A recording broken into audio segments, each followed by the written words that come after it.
Hello everyone and welcome to Edutap. Friends, इस video में हम लोग बात करने जा रहे हैं 5 इंपॉर्टेंट पॉइंट्स और 5 important tips that you must remember if you are starting your preparation for EOAO और एपीएफसी एग्जामिनेशंस। जैसा कि आप जानते हैं, ये दोनों एग्जाम्स यूपीएससी के द्वारा कंडक्ट किए जाने वाले हैं और ऑलरेडी नोटिफिकेशंस आउट हैं और इस साल में एग्जाम जो है वो ऑर्गेनाइज होने वाले हैं। अगर आप ऑलरेडी डिसाइड कर चुके हैं that you are going to prepare for these exams, तो कुछ टिप्स हैं जो मैं आपको देना चाहता हूं। इन टिप्स का जरूर ध्यान रखिएगा और अपनी पूरी प्रिपरेशन के दौरान make sure that you keep these points in mind while preparing, right. इससे पहले कि वो पॉइंट्स मैं आपको बताऊं, आप सभी लोगों को बताना चाहता हूं about this brilliant guide book that एडुटैप has prepared for all the aspirants जो भी ईपीएफओ एग्जाम्स की तैयारी करने जा रहे हैं। आपको अपने एग्जाम से जुड़े सभी क्वेश्चंस के आंसर्स इस गाइड बुक के अंदर मिल जाते हैं। ऑथेंटिक सोर्सेज से छान के इंफॉर्मेशन हमने यहां पर कलेक्ट की है। एग्जाम्स का पैटर्न क्या है, सिलेबस क्या है, प्रीवियस ईयर्स क्वेश्चंस कौन से पूछे गए थे, उनके क्या सॉल्यूशंस हैं, ये सारी चीजें आपको इस गाइड बुक के अंदर अवेलेबल रहती हैं। And more importantly you also get to know about the jobs you are going to prepare for. उन जॉब्स की प्रोफाइल क्या है, किस तरीके की रिस्पांसिबिलिटीज, किस तरीके के फंक्शंस होते हैं और क्या सैलरीज, पर्क्स, अलाउंसेस हैं, ये सारी इंफॉर्मेशन इस गाइड बुक के अंदर है। फ्री ऑफ कॉस्ट ये गाइड बुक आपको अवेलेबल होती है और नीचे डिस्क्रिप्शन बॉक्स में जाकर के you can download this guide book और फिर आप अपनी प्रिपरेशन से जुड़े सभी क्वेश्चंस के आंसर आप वहां पर ढूंढ सकते हैं।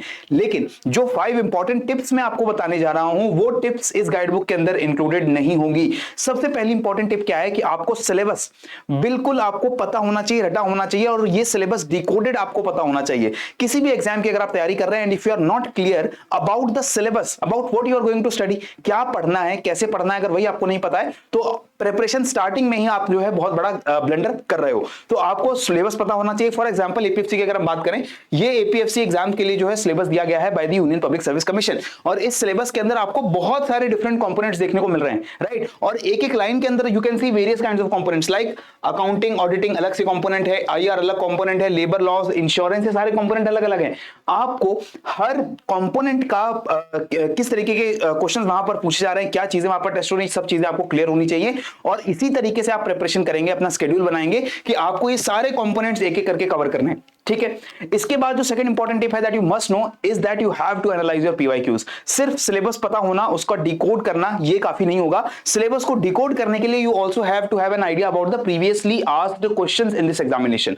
इन क्वेश्चन से आपको किस तरीके के क्वेश्चंस आते हैं पता चलता है, क्या पैटर्न होता है उनका ये आपको पता चलता है, सिंगल स्टेटमेंट क्वेश्चंस हैं या मल्टीपल स्टेटमेंट दी जाती है, मैच द फॉलोइंग होता है, किस तरीके के क्वेश्चंस आपसे पूछे जा रहे हैं। इसी तरीके से आपको पीवाईक्यूज को एनालाइज करके एग्जाम के अंदर जो डिफरेंट कंपोनेंट्स हैं उनका वेटेज पता चलेगा, व्हिच इज वेरी इंपॉर्टेंट। आपने देखा सिलेबस के अंदर various kinds of subjects are there, GS के सब्जेक्ट्स हैं, मैथ्स है, इंग्लिश है और technical subjects like accounts are also there. तो हर सब्जेक्ट का क्या वेटेज है और कितना टाइम और कितना एफर्ट आपको हर सब्जेक्ट के अंदर देना है, ये आपको पीवाईक्यू से पता चलता है। And finally most important topics in the exam भी आप यहीं से आइडेंटिफाई करोगे कि कुछ ऐसे टॉपिक्स होते हैं जिनको बिल्कुल मिस करके आप नहीं जाना चाहते एग्जाम के अंदर, तो उन टॉपिक्स के बारे में भी आपको पीवाईक्यूज के थ्रू पता चलेगा, राइट।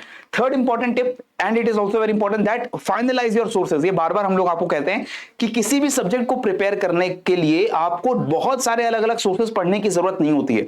जो एस्पिरेंट ये ब्लंडर करता है कि एक ही सब्जेक्ट के लिए वो बहुत सारी बुक्स को पढ़ रहा है, उसको बहुत ज्यादा कंफ्यूजन होगी और रिवीजन करने में उसको बहुत ज्यादा दिक्कत आएगी। So always make sure that you do not use many books, multiple sources for one subject. एक सब्जेक्ट के लिए एक ही सोर्स रहना चाहिए, एक ही स्टैंडर्ड बुक रहनी चाहिए, या ज्यादा से ज्यादा अगर उस कंपोनेंट के अंदर दो अलग अलग सब्जेक्ट्स है, दो अलग अलग टॉपिक्स हैं, तो उसके लिए 2 सोर्सेज हो सकते हैं, लेकिन पर component there should be only 1 source. वही सोर्स को आप लोग अच्छे से पढ़ेंगे, बार बार पढ़ेंगे और उसी को आप लोग यूज करेंगे अपने रिविजन के लिए, ठीक है। तो ये चीज बहुत इंपॉर्टेंट है, इससे कंफ्यूजन का स्कोप कम होगा, आपकी रिविजन करना आपको आसान हो जाएगा और जो सोर्सेज आपने पढ़े हैं उन सोर्सेज को अगर आप स्टैंडर्डाइज करके पूरी प्रिपरेशन के दौरान चलोगे तो आपकी जो अंडरस्टैंडिंग है वो भी सब्जेक्ट के बारे में ज्यादा बेटर होती है। फोर्थ चीज जो आपको पता होनी चाहिए that is your you have to make your periodic targets and your study plan.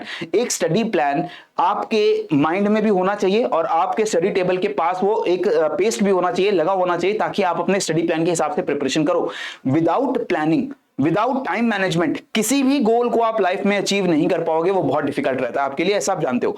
जितने भी एस्पिरेंट्स अलग अलग एग्जाम्स में अपीयर करते हैं और मैंने देखा है कि फेलियर उनको हर एग्जाम के दौरान मिलता है। सिर्फ एग्जाम नहीं, बाकी चीजों में भी अगर कोई प्रोजेक्ट आपको मिला है, कोई काम करने को आपको मिला है, लेकिन अगर आपने कोई प्लान उसके लिए नहीं बनाया, कोई स्केड्यूल आपने उसके लिए नहीं बनाया, तो वो सक्सेसफुल होगा इसके चांसेस बहुत कम है। तो इसीलिए अपना स्टडी स्केड्यूल बनाओ जिसमें आपका रियलिस्टिक प्लान हो, अपनी सिचुएशन के हिसाब से प्लान बनाना है आपको। फॉर एग्जाम्पल अगर आप वर्किंग एस्पिरेंट हैं, आप दिन में 2 या 3 घंटे से ज्यादा टाइम नहीं दे सकते पढ़ाई को, तो अपने स्केड्यूल में 4 या 5 घंटे का टाइम स्टडीज को एलोकेट करना, ये बिल्कुल नहीं करना है आपको। ओवर एम्बिशियस नहीं होना है, रियलिस्टिक रहना है। जितना आपको पता है कि यू कैन अचीव, उतना ही हिसाब से आपको शेड्यूल बनाना है, ठीक है, ये चीज ध्यान रखिएगा। क्योंकि अगर अनरियलिस्टिक प्लान बनाओगे तो प्लान बनाने का कोई फायदा नहीं हुआ, जिसको आप अचीव नहीं कर सकते, जिसके हिसाब से आप चल नहीं सकते। सेकंड थिंग, डेली, वीकली और मंथली टारगेट्स होने चाहिए आपके स्टडी शेड्यूल में। हर कंपोनेंट को कितने टाइम के अंदर कवर करना है और वो टाइम को फॉलो करना पड़ेगा आपको। अगर आपने हिस्ट्री को फॉर एग्जांपल 1 महीने का टाइम दिया है तो 1 महीने के अंदर हिस्ट्री कंप्लीट होनी चाहिए। अगर 1 महीने से ज्यादा टाइम आपको लग रहा है हिस्ट्री को कंप्लीट करने के लिए, इसका मतलब आपने शेड्यूल सही नहीं बनाया है और वहां पर आपने गड़बड़ कर दी है। तो डेली टारगेट्स हो, हर दिन क्या पढ़ना है उसे कंप्लीट करना है, वीक में क्या चीजें कंप्लीट होनी चाहिए और मंथली क्या टारगेट्स है। ये टारगेट्स अगर आपके माइंड में डिफाइंड रहेंगे तो आपकी जो प्रोग्रेस है वो अच्छे से आप लोग मॉनिटर कर पाओगे और एग्जाम की डेट आने तक you will be very much confident. आपका मोरल हाई होगा, आपका कॉन्फिडेंस हाई होगा कि यस, मैंने सारी चीजें प्रिपेयर कर ली है अपने शेड्यूल के हिसाब से and I am ready to appear in the exam. The final and very important point that you must remember is that regular revision and practice is required in any of the exams which is conducted by UPSC. आपको regularly revision करना है, अपनी evaluation करनी है कि जो चीजें आप पढ़ रहे हो क्या वो आपको समझ आ रही हैं, क्या उसको यूज करके आप एमसीक्यू सॉल्व कर पा रहे हो या नहीं कर पा रहे हो, ठीक है। रिवीजन भी हो जाती है आपकी अगर आप रेगुलर रिवीजन करो, रेगुलर प्रैक्टिस करो, मॉक टेस्ट दो, तो वहां से आपकी रिवीजन भी होगी और रिवीजन करोगे तभी जाकर के एक्चुअल एग्जाम के दिन आपको सभी सब्जेक्ट्स के इंफॉर्मेशन को रिकलेक्ट करने में ज्यादा आसानी होगी। And finally you have to incorporate your study schedule with your revision.